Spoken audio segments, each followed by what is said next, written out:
হযরত মরিয়ম আলাইহিস সালাম, আপনারা সবাই নাম জানেন, ঈসা আলাইহিস সালামের মা।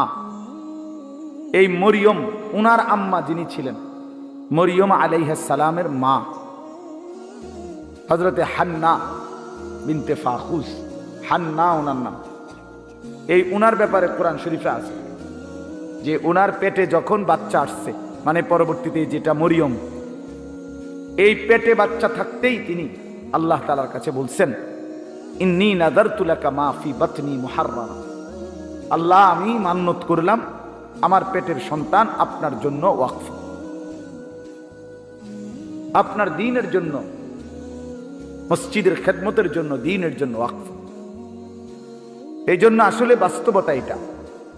আপনি কিছুক্ষণের জন্যই বসলেন, এটুকুও মনোযোগী হইতে হয়। নিজের পুরা দিল, কান, চোখ